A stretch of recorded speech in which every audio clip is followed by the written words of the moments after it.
Bonjour.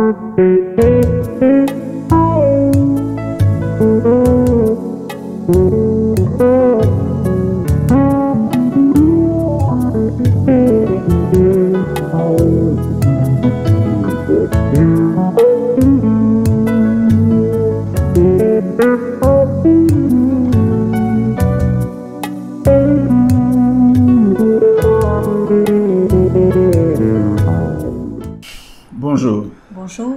Et bienvenue sur la Maison du Père. Nous sommes contents de vous retrouver. Et aujourd'hui, nous allons étudier comment notre corps peut être insoumis. Ok. Et nous allons commencer tout de suite en disant que nous savons tous que la foi naît du message que l'on entend. Et ce message vient par la parole de Christ. Remarquez quelque chose dans cette phrase-là que je viens de vous donner. La foi naît du message que l'on entend et ce message vient par la parole de Christ. Le temps utilisé ici est le présent. Ce qui veut dire que nous devons constamment entendre ce que Dieu a à nous dire afin de développer cette foi. Si vous voulez développer votre foi, il va falloir que vous entendiez la voix de Dieu constamment. Si j'ai besoin de développer ma relation avec ma femme, j'ai besoin de l'entendre, j'ai besoin de lui parler constamment. C'est la même chose. Alors, essayons de détailler cela. Lorsque Dieu demanda à Abraham de sacrifier Isaac, son fils, Dieu lui dit, prends ton fils et va le sacrifier. Donc, Abraham a dû entendre Dieu, lui donner cette instruction.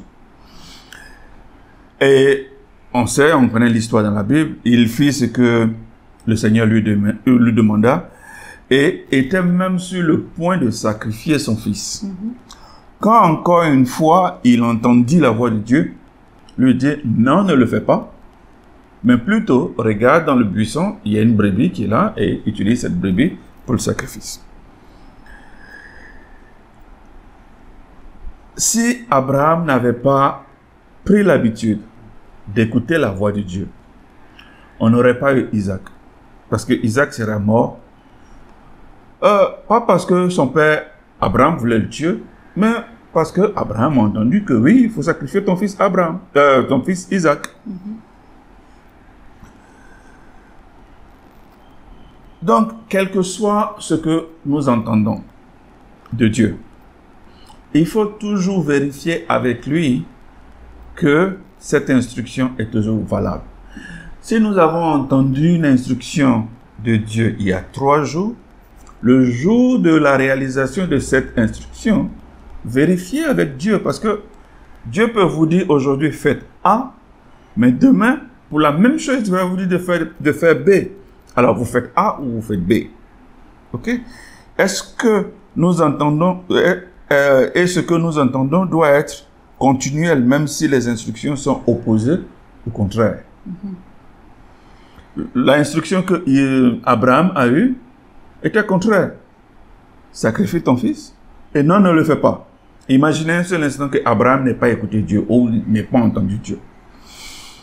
La foi provient donc de ce que nous entendons. Quand vous entendez la voix de Dieu, ça vous aide à développer votre foi. Alors, comment se fait-il que quelque chose de naturel comme entendre est-il lié au spirituel? Tout simplement parce que notre esprit communique avec notre âme et notre âme avec notre corps. Donc, l'esprit communique avec l'âme et l'âme communique avec le corps. Et le corps, bien évidemment, exécute ce que l'âme demande au corps de faire. Si dans ce cheminement, notre âme se refuse à obéir à l'esprit, alors c'est sûr que on ne fera rien d'autre que quelque chose qui n'a rien à voir avec Dieu. Ça sera quelque chose qui a à voir avec notre chair. Pour ceux qui n'ont pas encore reçu le salut, d'après Ésaïe 59, 2, Ce sont vos fautes qui vous séparent de votre Dieu. C'est à cause de vos péchés qu'il s'est détourné loin de vous pour ne plus vous entendre. Mais lorsque vous recevrez le Seigneur, les choses changent. Il nous a été toujours enseigné que notre place auprès du Seigneur se trouve aux cieux. Mais cette assertion est fausse, bibliquement parlant. Notre maison se trouve dans nos corps. Et cela, nous allons étudier aujourd'hui. C'est pour cette raison qu'à la résurrection, nous allons tous recevoir un nouveau corps. Si nous devions demeurer avec Dieu dans le ciel, il n'y aurait point besoin d'un nouveau corps. Corps. Il faut faire attention avec ça. Ok. Lorsque nous lisons Marc chapitre 14 à partir du verset 38, on voit que le Seigneur fait mention de la volonté de l'esprit, mais que la chair est faible. C'est écrit, l'esprit de l'homme est plein de bonne volonté, mais la nature humaine est bien faible. Si nous prenons la tentation, par exemple, la Bible nous dit que nous sommes tentés par ce qui est dans nos cœurs. Si notre esprit est consentant, alors nous serons contre cette tentation. Mais si ce n'est pas le cas, parce que votre esprit est faible, alors nous nous adonnerons à cette dernière sans réfléchir par deux fois.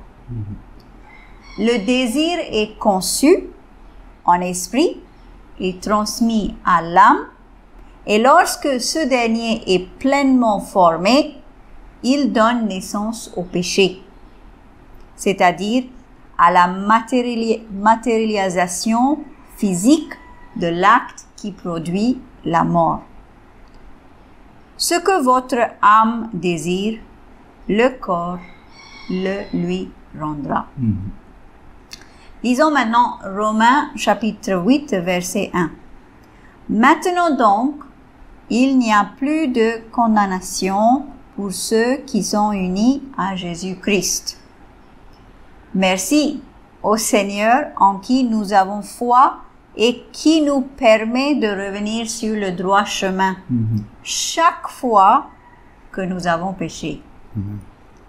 Il est garanti que chacun d'entre nous aura péché, car c'est cela la puissance du péché.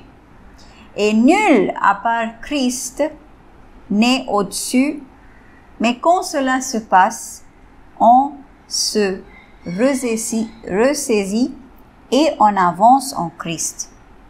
Car, comme on a parlé auparavant, nous marchons selon l'esprit et non selon la chair. Quand nous lisons le livre des juges, on observe que tous les Israéliens, faisaient ce qui était bien à leurs yeux. Tout le monde fit ce que la chair lui dictait. Dans Jacques 1, verset 14, il est écrit, « Lorsque nous sommes tentés, ce sont les mauvais désirs que nous portons en nous qui nous attirent et nous séduisent. » Lorsque vous êtes tentés, ce n'est pas la chose qui vous tente, mais c'est parce que la chose qui vous tente est dans votre cœur que vous êtes tenté. Quand nous sommes tentés, nous ne faisons que ce que nous jugeons juste à nos yeux. En un mot, la chair sans Dieu ne fera que ce qui lui semble juste à ses yeux. Ce n'est pas ce que Jésus fit. En effet, dans Actes 1:8, il est écrit, « Mais le Saint-Esprit descendra sur vous. Vous recevrez sa puissance et vous serez mes témoins à Jérusalem, dans toute la Judée et la Samarie, et jusqu'au bout du monde. Alors, cela veut dire que plus jamais vous ne serez guidés par la chair, mais plutôt par l'Esprit, l'Esprit de Dieu. Et c'est pour cela que nous devons continuellement renouveler notre esprit dans la parole de Dieu. Notre chair est faible et insoumise. Mais maintenant, du fait que nous sommes rachetés de nouveau, alors nous avons le pouvoir de dire à cette chair insoumise de se soumettre dorénavant à notre nouvel esprit. Actes, chapitre 10, verset 38. Ensuite, Dieu a oint Jésus de Nazareth en répandant sur lui la puissance du Saint-Esprit. Celui-ci a parcouru le pays en faisant le bien et en guérissant tous ceux qui étaient tombés sous le pouvoir du diable, car Dieu était avec lui. L'Esprit Saint fait toute la différence. Nous devons d'être remplis par l'Esprit Saint. Romains 15, 13 nous dit que le Dieu de l'espérance vous comble de toute joie et de sa paix par votre confiance en lui. Ainsi, votre cœur débordera d'espérance par la puissance du Saint-Esprit. Sans l'Esprit Saint, dans votre vie, vous ne pouvez vous réclamer d'être un enfant de Dieu, car les enfants de Dieu sont ceux qui sont guidés par l'Esprit de Dieu. Amen. Lorsque vous avez l'Esprit Saint en vous, tout change. Lisons Proverbe 11, versets 1 à 4. L'Éternel a horreur des balances fausses, mais il aime les poids exacts. Le mépris suit de près l'orgueil, mais la sagesse se tient auprès des humbles. L'intégrité guide les hommes droits, mais les tricheries des gens infidèles les mènent à la ruine. La richesse ne sera d'aucun secours au jour de la colère divine, mais être juste sauve de la mort. Est-ce que nous utilisons des balances fausses quand il est question de Dieu? Lorsque nous avons besoin de Dieu, on court à lui, et quand nous n'avons plus besoin de lui, il disparaît de notre vie. Donc, est-ce que nous utilisons des balances fausses quand il est question de Dieu? Ce que Dieu veut, c'est que nous nous soumettions complètement à lui. Tout ce que nous avons comme soumis, Dieu espère que nous le lui donnerons comme un sacrifice. À moins que la graine ne meure, elle ne repoussera pas. Lisons Ésaïe chapitre 61, verset 1. Et d'apporter à ceux qui dans Sion sont endeuillés la splendeur au lieu de la cendre, pour mettre sur leur tête l'huile de l'allégresse au lieu du deuil, et pour les vêtir d'habits de louange au lieu d'un esprit abattu, afin qu'on les appelle les chaînes de justice, la plantation de l'Éternel qui manifeste sa splendeur. D'où proviennent ces cendres? Elles proviennent des sacrifices que nous aurions faits au Seigneur. Seul Dieu ne peut changer des cendres en quelque chose de beau. Allons-y à Philippiens chapitre 4, versets 18 à 19. J'atteste par cette lettre avoir reçu tous vos dons, et je suis dans l'abondance. Depuis qu'Épaphrodite me les a remis, je suis comblé. Ils ont été pour moi comme le doux parfum d'une offrande agréée par Dieu et qui lui fait plaisir. Aussi, mon Dieu subviendra pleinement à tous vos besoins. il le fera selon sa glorieuse richesse qui se manifeste en Jésus-Christ. À notre Dieu et Père soit la gloire dans tous les siècles. Amen. Amen. Il y a donc des offrandes qui sont appréciées de Dieu et dont le parfum lui est doux. Et le Dieu qui a apprécié vos offrandes au doux parfum subviendra pleinement à vos besoins. C'est pour cela, dans le psaume 37 au verset 4, il est écrit « En Dieu, mets ta joie et il comblera les vœux de ton cœur. » Nul ne peut acheter Dieu avec ses offrandes, encore moins sa dîme. Seuls nos sacrifices peuvent plaire à Dieu et notre adhérence totale à ses préceptes. C'est pour cette raison que le Nouveau Testament a un standard beaucoup plus élevé que l'Ancien Testament. Romains 12, versets 1 à 2 nous dit « Je vous recommande donc, frères et sœurs, à cause de cette immense bonté de Dieu, à lui offrir votre corps comme un sacrifice vivant, saint et qui plaise à Dieu. Ce sera là, de votre part, un culte raisonnable. » Donc le culte raisonnable n'est rien d'autre que offrir son corps comme un sacrifice vivant, saint et qui plaise à Dieu. Ça, c'est juste raisonnable. On n'a pas fait grande chose. C'est juste ce qui est raisonnable. Et le verset continue.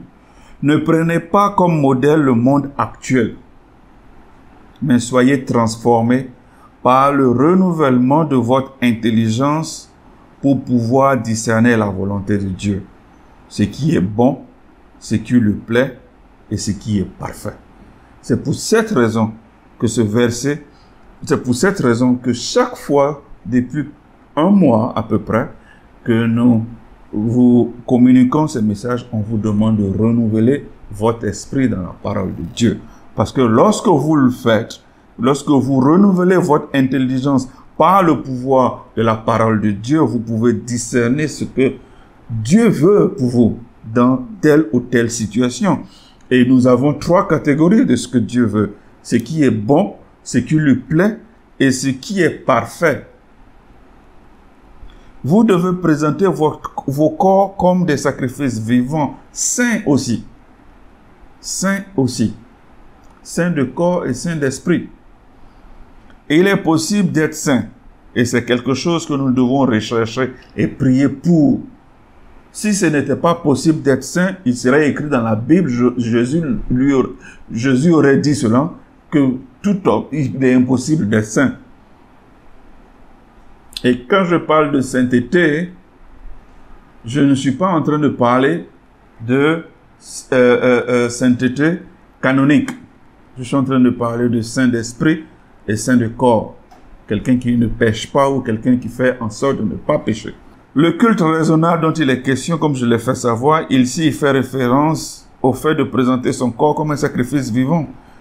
Et ne soyons pas conformes à ce monde, mais plutôt, il nous faut renouveler notre esprit dans la parole de Dieu. Juste de se faire appeler chrétien ne vous sauvera pas de l'enfer. Oh, je suis chrétien. Ça ne vous sauvera pas de l'enfer. Juste le fait de savoir des choses sur Jésus ne vous sauvera pas non plus de l'enfer. Ce qui vous sauvera de l'enfer, c'est Christ lui-même et Christ seul. Christ lui-même et Christ seul. Nous ne sommes plus séparés de Dieu. Notre âme n'est plus vaincue et la dépression ne devrait plus agir sur nous. Quand on est chrétien, on ne peut pas être déprimé. Quand on a Jésus dans son cœur, on ne peut pas être déprimé. Quelle que soit l'adversité, quel que soit ce qui se présente devant vous, vous ne pouvez pas être déprimé parce que vous regardez Jésus et vous savez qu'il y a quelque chose de bien devant. Parce qu'il vous l'aurait dit, il vous l'aura dit. Donc on revient encore au message par lequel on a commencé, entendre la voix de Dieu. Quand Dieu vous dit, ça va aller. Ça va aller. Aussi simple que ça. Si vous êtes déprimé, c'est que vous vous êtes éloigné de Dieu. Alors le remède, c'est de retourner à Dieu. Et comme ça, la dépression disparaît. On n'a pas besoin de prendre antidépresseur, on n'a pas besoin d'aller au docteur. Si vous avez de la dépression, c'est que vous êtes éloigné de Dieu. Retournez à Dieu, vous verrez que la dépression va disparaître. Il n'y a donc aucune excuse pour ne pas avoir la solution ou encore moins la réponse à quelque préoccupation que ce soit. À cause de la séparation d'avec Dieu dans notre âme, le fait que l'âme est vaincue et que notre corps ne répond qu'à ce que notre âme dit, nous avons eu le déluge de Noé, la tour de Babel, parce que l'homme réfutait l'idée d'avoir un autre déluge. La destruction de Sodome et Gomorrhe comme résultat de ce qu'il plut à l'homme de faire. Il nous faut agir en toutes choses avec l'approbation du Seigneur et non celui des humains, et rester fidèle même aux choses les plus insignifiantes. Et ceci est un constant travail en devenir tous les jours. Que Dieu vous bénisse. Que Dieu vous bénisse.